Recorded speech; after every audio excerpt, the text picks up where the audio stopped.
Olá! Olá a todos e a todas, meus queridos. Que maravilha! Teremos uma aula então de Enem.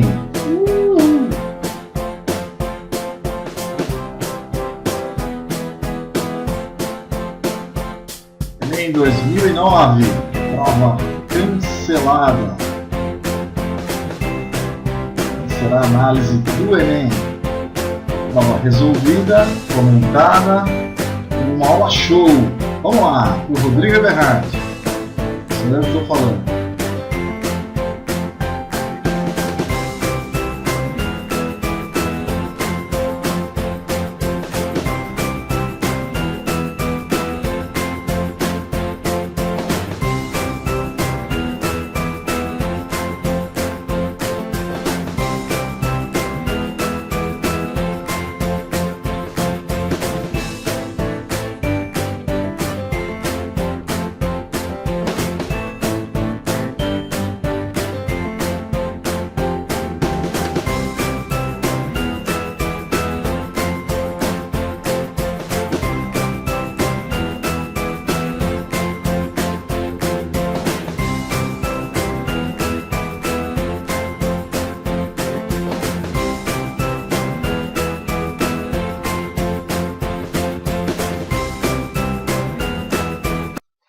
Vamos lá, começando então a nossa análise, aqui feita por Rodrigo Eberhardt.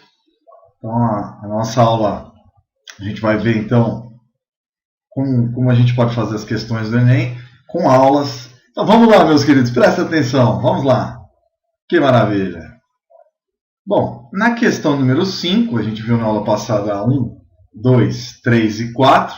Agora vamos ver 5, 6 e 7. Vamos lá. Estações da RMSP, qualidade, índice, poluentes. Parque Dom Pedro II, São Caetano do Sul, Congonhas, Osasco, Pinheiros. Qualidade do ar, boa, regular, boa, inadequada e má.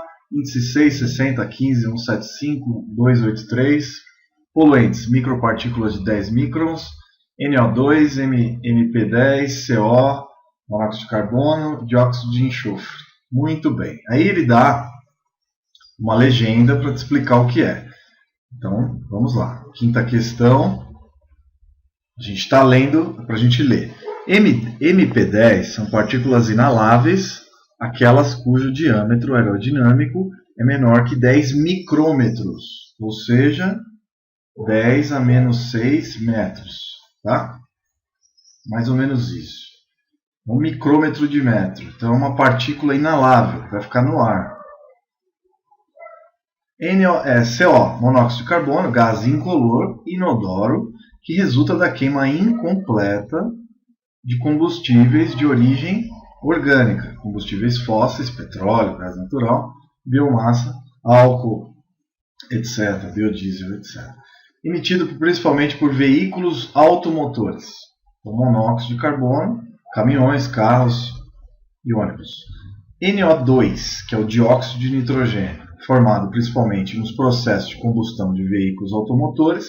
Dependendo das concentrações, o NO2 pode causar prejuízos à saúde. SO2, dióxido de enxofre, resulta principalmente da queima de combustíveis que contém enxofre, como óleo diesel. Pode reagir contra substâncias presentes no ar, formando partículas à base de sulfato, responsáveis pela redução da visibilidade da atmosfera.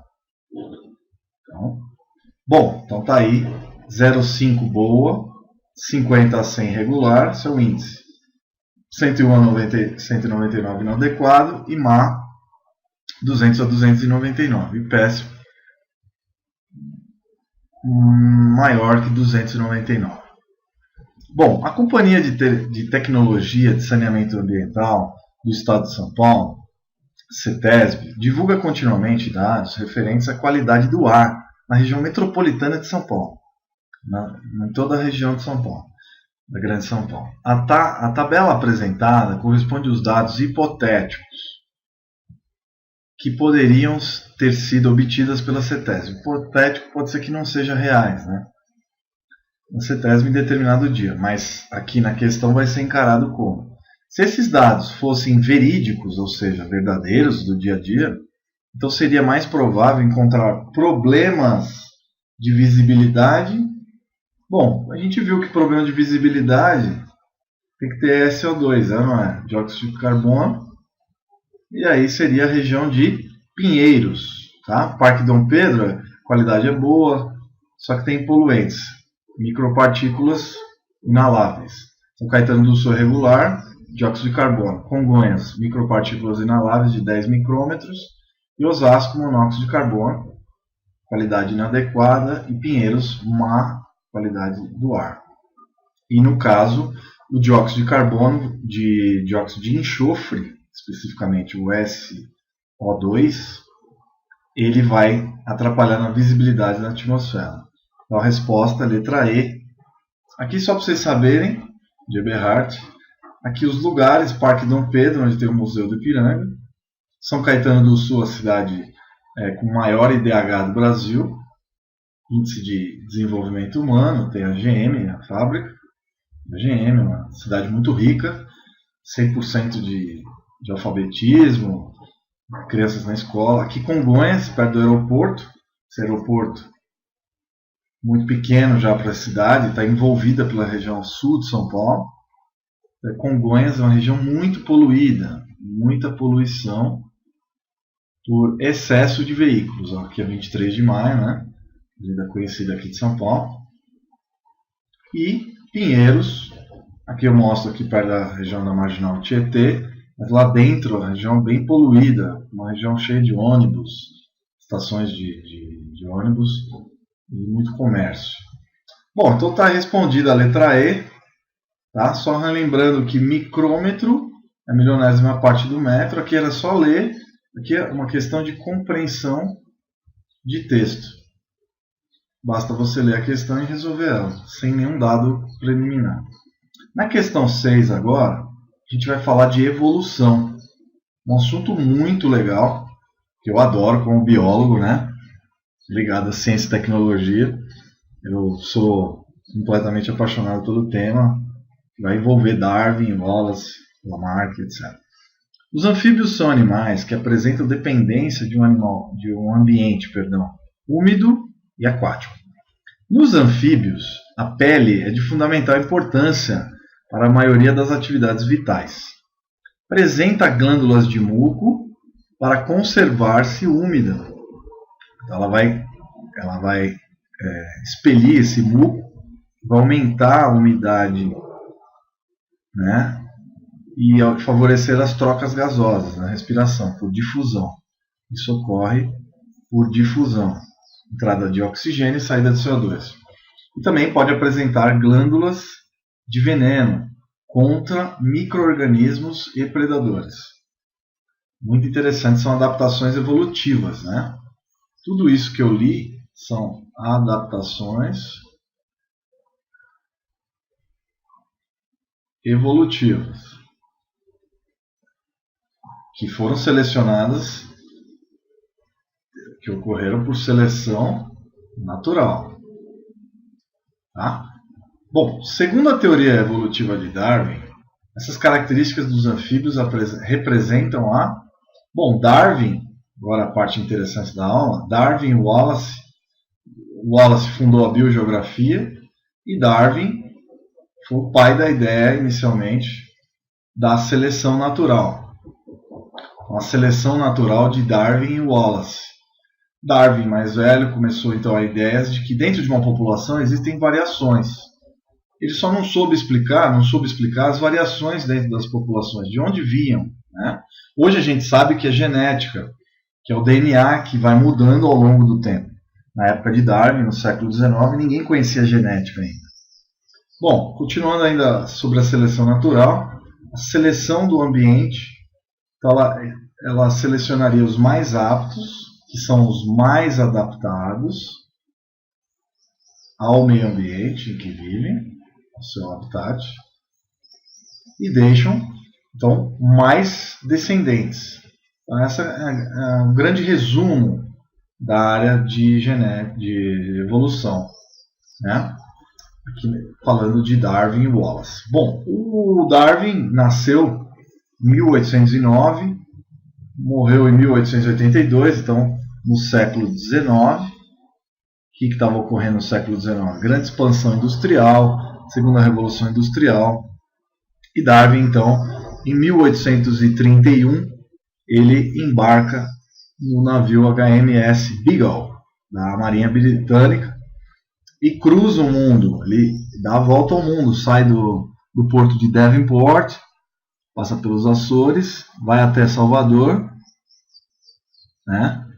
Inicialmente na ida aqui, ó, na ida ele passa por Salvador, vai para o Rio de Janeiro, depois Montevidéu, Buenos Aires, entra no interior da Argentina, sofre uma febre, coleta vários animais, os primeiros fósseis ele coleta aqui na Argentina, de mamífero, uma preguiça gigante, depois vai para as Ilhas Falkland, aqui já concessão inglesa a partir dessa viagem, passa pelo Chile, Santiago, pelo Estreito de Magalhães, Valparaíso, vai até Iquitos, no Peru, depois vai para as Ilhas Galápagos, 1835, aqui ele modifica todo o seu pensamento, depois Tahiti, vai para Sydney, na Austrália, passa pela Austrália, vai para umas ilhas do Oceano Índico, passa perto de Madagascar e vai até a África do Sul, passando depois por Ascensão, Recife, e aí a volta, dá uma passada, acho que no Rio ainda, de novo, né?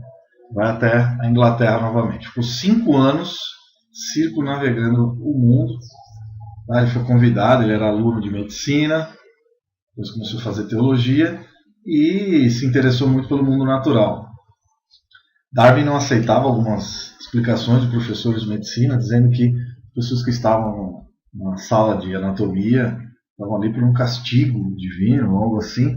Então Darwin nunca era bastante religioso e começou a perder essa... Ele achava que existia então uma diferenciação dos animais ao longo do tempo e nas regiões do mundo. Bom, os tentilhões mexeram muito com a cabeça do Darwin na ilha conhecida como Galápagos. Nas Ilhas Galápagos, no Oceano Pacífico, próximo ao Equador, região do Equador, a 1000 quilômetros do Equador, um pouco mais, existiam 13 ilhas, e essas ilhas tinham, cada ilha, um tipo específico de passarinho, desse tentilhão, né? E tinha bicos bem diferentes entre si, que eram especializados em colher frutos de determinadas árvores que existiam nessas ilhas. Então esses animais tiveram bicos que foram mudando ao longo do tempo. E isso é um dos principais fatores que levaram Darwin à ideia da seleção natural.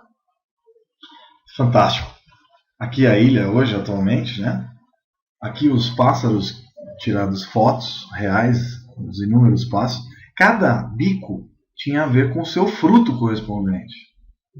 Depois de 20 anos, Darwin escreve, eu acho que existiu então a diferenciação dessas espécies, aqui uma árvore evolutiva, criada pela primeira vez por Darwin. Tá? Esse é um diário de Darwin. E nesse diário ele começa então a ideia de evolução, de ancestralidade comum. Os animais têm ancestrais comuns. E aqui o livro mais conhecido, editado em 1859, aqui uma edição moderna, da obra A Origem das Espécies, o livro mais importante de biologia. Bom, aqui uma edição, né, diferentes edições, aqui lembrando do Wallace e Darwin. O Wallace foi um grande outro naturalista, 20 anos mais jovem, morreu em 1914, nasceu por volta de 1820 e alguma coisa, 21, se não me falha a memória. O Wallace, jovem aqui, ele parte para o Rio de Janeiro, uma expedição para o Amazonas, né? E na região aqui do Rio Negro e região de Belém, ele se estabelece, colhendo então milhares de amostras de besouros, principalmente insetos. Ele e outro naturalista chamado Bates, tá?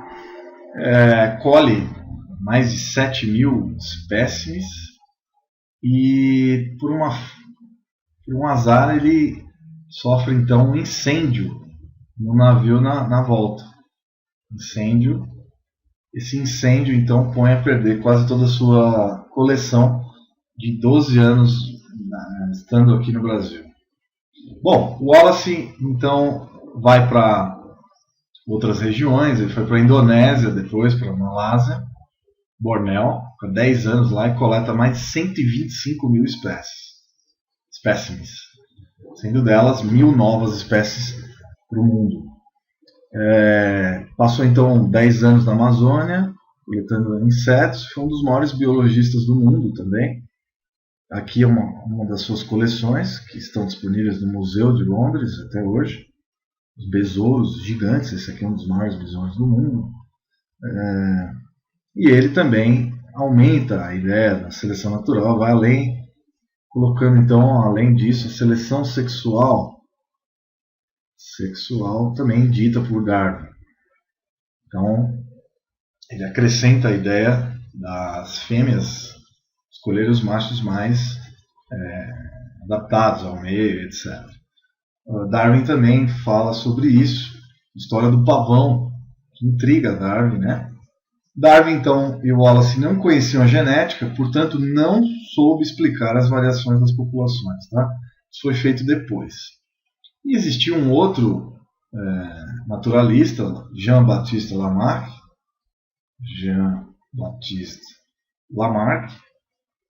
que no século XIX também, reforçado pelo Império Napoleônico, então, o grande naturalista Lamarck, ele cria então a sua obra, a Filosofia Zoológica, teve grande influência de Cuvier, que era um grande anatomista na época, anatomista francês, ele era francês, o Darwin era inglês, o Wallace também, e ele cunha praticamente o nome evolução ao longo do tempo. Só que a ideia de evolução do Lamarck era bem diferente do Darwin. O Darwin precisaria ter variações para essas variações vingarem na natureza e se adaptarem aos diferentes meios. Para o Lamarck não, era a lei do uso e desuso. Se um animal como uma girafa usasse o seu pescoço, ele teria talvez um acréscimo nessa parte anatômica do corpo, no desenvolvimento desses caracteres, e eles seriam herdados, esses caracteres aumentados, na próxima geração. A gente sabe que isso não é verdade hoje. Isso não necessariamente é correto. Tá? O Darwin teve uma explicação mais organizada e melhor. Foi além. Toda a população ao longo do tempo. Bom, as variações que causavam modificações e criavam novas estruturas que aumentavam a adaptação desses seres vivos ao ambiente. Essa foi a grande sacada do Darwin, né? Foi apresentado em 1859, juntamente com Wallace. Wallace apresentou na Royal Society, Darwin não quis, Darwin foi muito ético, uma grande personalidade científica, e Wallace e Darwin se corresponderam ao longo desses anos. Então, eram colegas de trabalho, vamos pensar assim. Segundo a teoria evolutiva de Darwin, essas características dos anfíbios representam a lei do uso e desuso? Não. Atrofia do pulmão devido ao uso contínuo? Não. Aqui é Lamarck. A ideia de uso, né, ao longo da vida. Transmissão de caracteres adquiridos aos descendentes? Não. Aqui é Lamarck. Ó. Lamarck criou duas leis. Lei do uso e desuso. Se o animal usasse uma estrutura, ele teria desenvolvimento. Se não usasse, retração. Isso ao longo da vida é verdadeiro. Mas não ao longo, não é isso que vai modificar os animais. E a lei da herança das características adquiridas. Essas são as duas leis que vocês têm que anotar. Hoje, o médico, quando vai receitar um medicamento, ele não leva em consideração a lei do uso e desuso, nem a lei da transmissão dos caracteres adquiridos. Ele usa a seleção natural. Se eu usar um antibiótico muito tempo, eu vou selecionar as melhores bactérias e as piores, menos adaptadas, vão morrer. Por isso que eu não posso usar antibióticos demais, inseticidas demais, por causa da ideia da seleção natural, que faz parte da natureza. A natureza, ela seleciona sem intenção, mas com os atributos que os animais têm, se eles são adaptados ou não. Se o animal está no deserto e ele não está adaptado a um deserto, ele sucumbirá, morrerá. A ideia é essa. E D. Futura extinção desses organismos, pois estão mal adaptados. Não. Se eles estão aí hoje, estão adaptados. E E. A que sobrou, seleção de adaptações, olha lá, as adaptações de Darwin, em função do meio ambiente em que vive. Então, a resposta, letra E de Eberhardt, resposta correta. Vamos agora, e só para lembrar, em 2009, faziam 200 anos do nascimento de Darwin, o maior biólogo de todos os tempos e talvez o maior cientista de todos os tempos. A ideia mais original, né, ligada ao mundo natural. Na questão 7, nos últimos 60 anos a população mundial duplicou, enquanto o consumo de água foi multiplicado por 7. Então a população duplicou nos últimos 60 anos, enquanto o consumo ficou 7 vezes maior. Da água existente no planeta, 97% são de água salgada, mares e oceanos. 2% formam as geleiras inacessíveis, na Antártica, principalmente. E apenas 1% nas grandes montanhas. 1% corresponde à água doce, armazenada em lençóis subterrâneos, rios e lagos.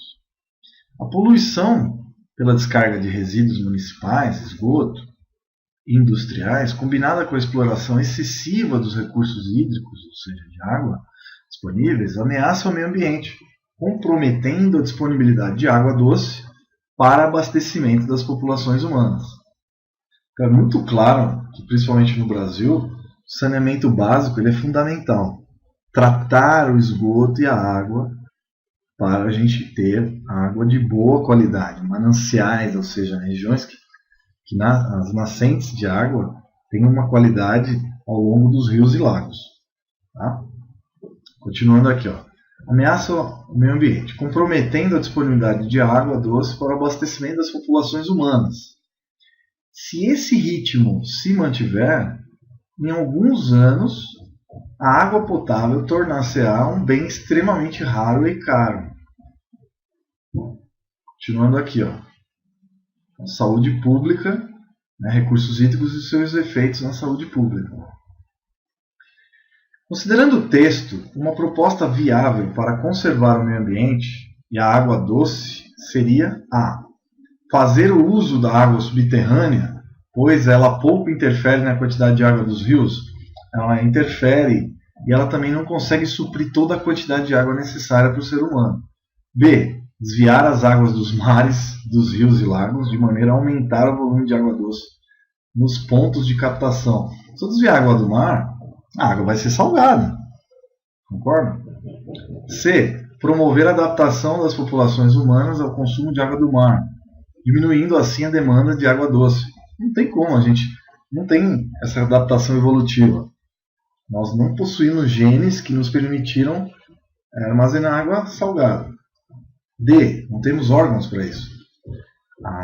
O excesso de sal nos mata. E o sal, até 5 gramas por dia, nos preserva a vida. A gente deve evitar o consumo excessivo de sal. D. Reduzir a poluição e a exploração dos recursos naturais. Otimizar, melhorar, né, o uso da água potável e aumentar a captação de água da chuva. Perfeito. Está aqui a resposta. Aqui eu já tenho a resposta. Letra D é a resposta do meu exercício. Não é? E realizar a descarga dos resíduos municipais e industriais diretamente nos mares. Aí polui tudo, de maneira a não afetar a água. Então a resposta é a letra D, né? Mais completa a resposta. Então, gente, vamos dar uma olhada geral aqui no que a gente viu hoje. Vimos bastante coisa, vimos poluição na cidade de São Paulo, na grande cidade. Vimos a evolução com Darwin, a ideia da seleção natural. Vimos também Wallace, seu complemento à seleção natural, seu co-trabalho junto com Darwin. Vimos que Lamarck, lei do uso e desuso, lei da herança dos caracteres adquiridos, não é mais utilizado, não é uma boa ideia, mas foi uma ideia preliminar pela ideia de evolução. Aí realmente ele foi importante. Agora, falando-se de água, nós temos Tietê como um grande exemplo de como a gente não deve fazer o rio ficar cheio de esgoto, emissão de esgoto industrial sem tratamento de água. A Baía de Guanabara é outro exemplo, por causa do esgoto não totalmente tratado, né? Agora estão tentando despoluir a Baía de Guanabara, um lugar belíssimo, mas sujo. Veja a mancha, olha, dá para ver as manchas aqui. E devemos votar em políticos que querem tratar a água, como as ETs, Estação de Tratamento de Efluentes, de Barueri, a maior da América Latina, né? A maior da América Latina, no Grande São Paulo. Vai melhorar a qualidade da água até do rio. E outros exemplos de como não se consumir a água. O Mar de Aral diminuiu de tamanho, está diminuindo, é um lago marinho que já foi mar. Ao longo de 2000, usando para agricultura, esse mar foi diminuindo de tamanho, olha só. 2009. Em 2013 está menor ainda. Então é como não se utilizar a água. Então, a água é um recurso, um bem. Existe o ciclo da água, a água se renova por evaporação, condensação, precipitação, e ela mantém. Mas as regiões podem perder essa capacidade de reter novas quantidades de água. Tá? Então, por isso o tratamento da água é tão importante. O saneamento básico, é o tratamento da água, de esgoto, né? O saneamento está dentro dos tratamentos de água, também de água. É super importante. No Brasil, região Nordeste e Norte ainda carece muito de tratamento, a região Centro-Oeste também. Então precisamos exigir das pessoas que fazem as políticas públicas que elas também cuidem do nosso meio ambiente. Aqui só para mostrar uma cidade na Austrália que teve homenagem ao Darwin, homenageou então o Darwin com o nome da cidade, e tem um crocodilo marinho. Vocês sabiam disso? Vive em ambiente marinho, tenebroso, uma cidade belíssima, mas eu não queria nadar nesse mar aqui não. É o Estreito de Torres, aqui perto de Bornéu, entre a Austrália e Bornéu, realmente o mar raso, tem 60 metros de altura no máximo até Bornéu, e tem esse crocodilo gigante, pode chegar a 6 metros, e ele retira o sal por glândulas especiais. Então é um animal tenebroso, está aí só para constar e relembrar. E aqui o diário de Darwin, mostrando como ele achava que a ancestralidade comum funcionava como troncos de árvore, tá vendo? Várias espécies descendiam de um ancestral comum. O ancestral comum de todos os seres vivos da Terra são as bactérias. E a gente consegue ver depois os outros ancestrais comuns. E ele nunca falou que o homem descende do macaco, mas sim de ancestrais comuns, primatas ou mamíferos que deram origem aos primatas. Tá? Vou deixar claro isso é importante. Então tá aí, questão de 5 a 7. Grande abraço a todos! Espero que vocês tenham gostado. O Enem é muito legal. A prova requer bastante leitura, mas não é tão difícil de fazer as questões. Grande abraço. Aqui envolveu aula e questões. Então, na verdade, a gente está tendo aula. Vamos, gente. Vamos estudar. Grande abraço. Tchau, tchau.